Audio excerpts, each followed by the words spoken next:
happened and bringing onto the broadcast with me Sanjay Sahai and Mr. V. Subramaniam. Now, viewers, the horrific deaths of these 8 workers at the Visakhapatnam Steel Plant have once again brought under the spotlight a question that extends far beyond a single industrial accident. Investigators are now examining a ladle that was carrying nearly 150 tons of molten steel at temperatures approaching 1600 degrees Celsius, either exploded, collapsed or became dislodged, causing the molten metal to engulf workers below. But the broader question that's worth asking is, how common are such incidents globally? The answer is that they're pretty rare. They're of course not unheard of, but they're rare. Steel making remains one of the most dangerous industrial activities in the world. But you expect that modern plants, such as the Vizag Steel Plant, would be operating under stringent safety standards. The molten metal accidents, however, continue to occur in countries ranging from the United States to China to Russia and now, of course, India. When they do happen, the consequences are often catastrophic because workers are dealing with temperatures exceeding beyond 1500 degrees Celsius and hundreds of tons of liquid metal. Even a minor mechanical failure can become fatal within seconds, which is why the Visakhapatnam incident immediately raises concerns about maintenance standards, about equipment integrity, about inspection protocols and operational oversight. But there is another reason why this tragedy is attracting attention. India today is the world's second largest steel producer and one of the fastest growing consumers of strategic metals. And India has already experienced how the disruption of a single major facility can have nationwide consequences. The best example that comes to mind is Tuticorin, when the Sterlite copper smelter in Tamil Nadu shut down in 2018 following fatal police shootings during protests against alleged environmental pollution. The impact was immediate and dramatic. The plant accounted for roughly 40% of India's copper smelting capacity. Within a year, India's copper exports collapsed, and for the first time in nearly 2 decades, the country became a net importer of copper. Copper exports reportedly fell by nearly 70%, while imports surged to fill the gap left by the closure. The lesson from Tuticorin was clear. Strategic industrial capacity matters. So when a large facility goes offline, the effects ripple through manufacturing, power infrastructure, electronics, renewable energy, defense production and supply chains. The question now is whether the Visakhapatnam steel plant faces a similar risk. Unlike the Sterlite case, this is not a regulatory shutdown or a plant closure. Production disruptions are expected to be localized while investigation continues, but India possesses a much larger and more diversified steel ecosystem than it did with copper, with both public and private sector giants contributing to output. However, the incident does expose a strategic reality. As global competition intensifies over steel, copper, rare earths, lithium and other critical minerals and metals, industrial resilience is becoming a national security issue.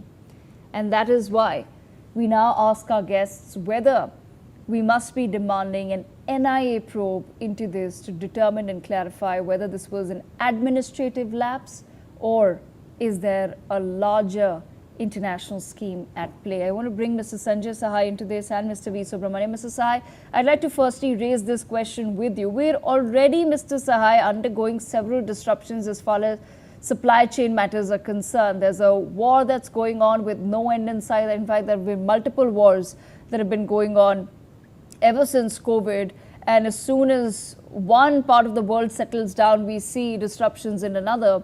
Amidst that, we have to be very careful about our own internal production capacities. I do want to understand from you, Mr. Sahai, is an NIA probe into this matter a requirement in your assessment? There is no denying the fact that our production capacity at this particular point in time is extremely important, not only in steel and variety of other areas where the geopolitics of the world is finally finally limiting us to national production in variety of ways. As far as this present accident is concerned, though we call it a man-made accident, and most of the accidents which happen in India from road to steel, literally anything and everything, is supposedly man-made, and quite a few of them are man-made as well. Coming to this particular accident, so this steel plant, the Vizag Steel Plant, comes 21st in safety rankings of 21 steel plants in this country. It has a very consistent pattern of ladle, crane, and happening in SMS 2 and SMS-3 from 2007-8.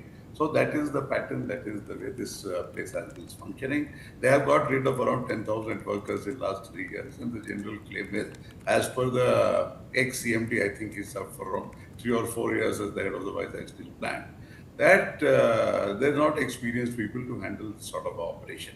Besides, there are technical, mechanical issues which you have been talking about, and you have also been trying to compare this to whatever is happening across the globe. There is no denying the fact that any industrial accident which you talk of, I think India has much larger number of accidents than compared to anywhere else in the world. I was somewhere serving as an IG in one of the areas where we saw things happening in the Vizag Steel Plant, which was the #1 steel plant in the country. It produces the largest quantum of steel in India. Now we come to the investigation part of it.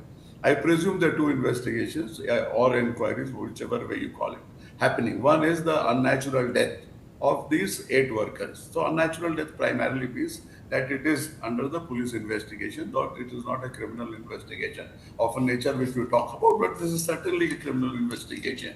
And anything coming up in this particular investigation will certainly open threads to further investigation, which can be translated into a regular investigation for common culpable homicide, not amounting murder, but the capability of the local police to get into your supply chain and interventions in the supply chain and a commercial war sort of a thing. I think the capabilities are limited. So if you go with that point of view, might be NIA is required. Currently, I don't see any requirement of NIA moving in. And negligence, management failure, safety protocols being somehow compromised with. I think that is reasonably clear by all the opinions which we are getting as of now.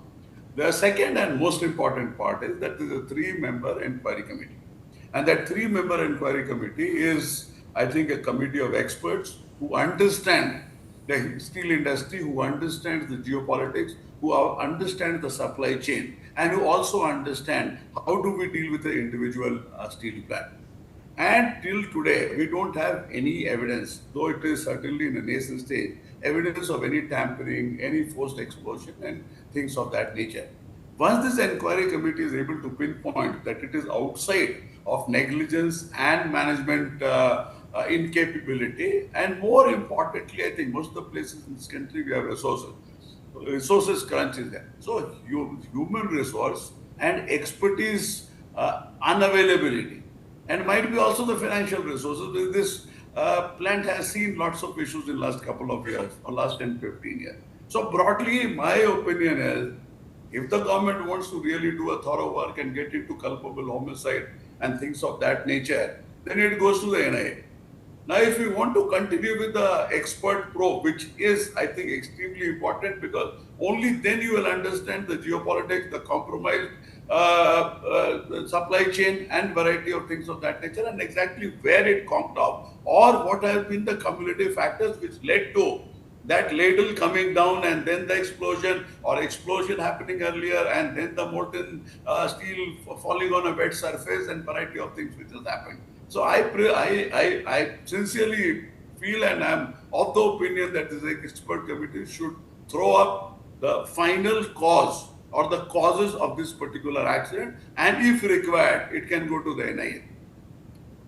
Okay, let me bring in Mr. V. Subramaniam as well. Mr. Subramaniam, as far as this particular plant is concerned, our own little, one can say, search on the internet has shown that this is, of course, not the first incident that's coming out of this particular plant. And Mr. Sai has also pointed out some examples.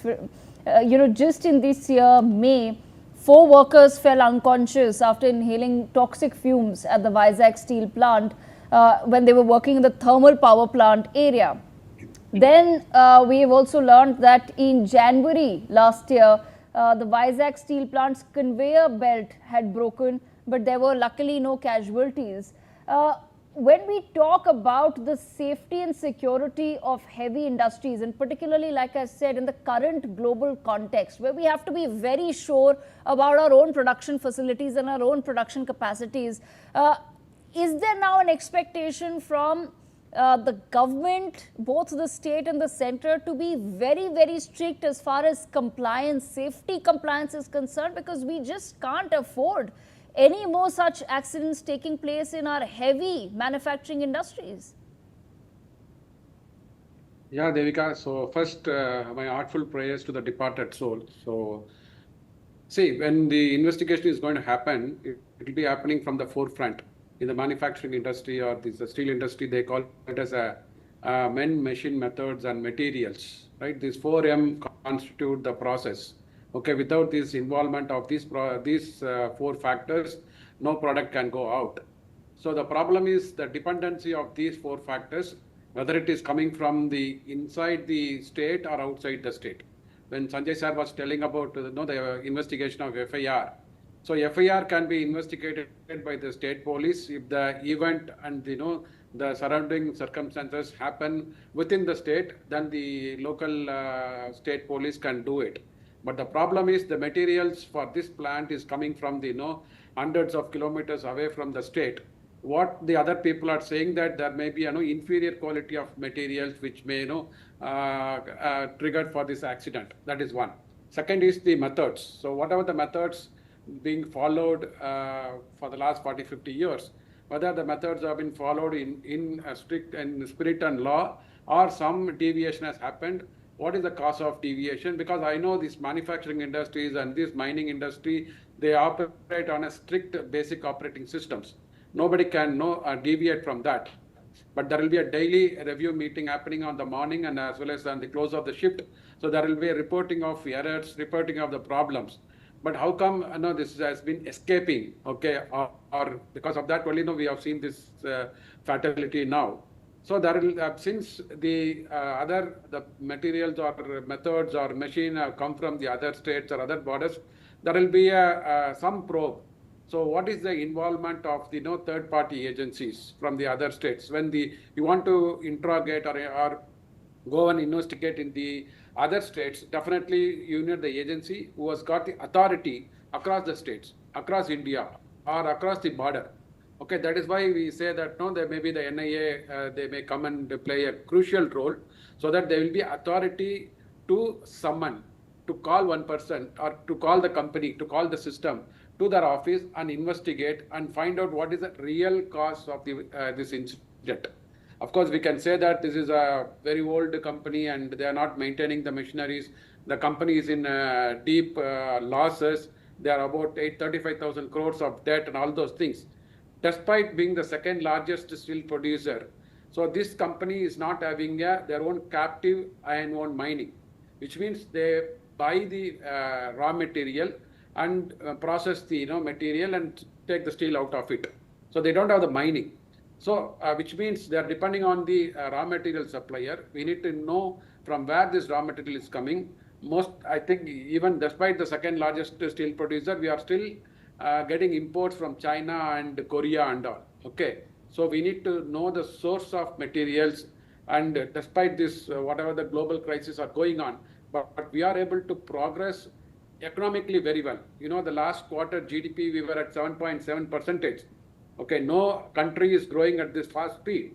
So we are able to overcome all the crises, the tariff wars, whatever the Trump is imposing on us, and as well as the Iran-Israel war, we are able to get the energy on time without any disturbance. These are the eyesore on the other people. So how can we topple? There may be some intention may be there, but we need to rule out that there is no real intention of toppling our country or some deep state involved in this problem. All those things have to be explored and investigated, and people have to get the clear white paper. Yes, this is because of poor material. Okay, we'll fix it. Or this is because of poor handling. We'll give more training to the people. Or this is because of the machinery, so we need to increase the preventive maintenance frequency. So some outcome has to come from the the investigation that should be presented before the government, before the state government or before the central government, and presented to the local people. Because the company is in a huge losses, and they are given the VRS also to the people, and there will be a labor intensive strikes may also come up. So to rule out that, and I think both the central government and state government to work together and bring a common probe, maybe within 3 to 6 months, get the investigation and place it before the assembly, place it before the parliament, and debate, discuss, and give the outcome or the countermeasures that this will not happen in the future. That need to be presented to the AP state people so that we can be rest assured that there is no foreign hand involved in this matter. Right, absolutely. On that note, I thank both of our guests for joining us to take this conversation forward. We will continue to track developments on this story, but that's all the time that we have for now. Sip into a very quick break. Coming up with more news on the other side. Stay tuned.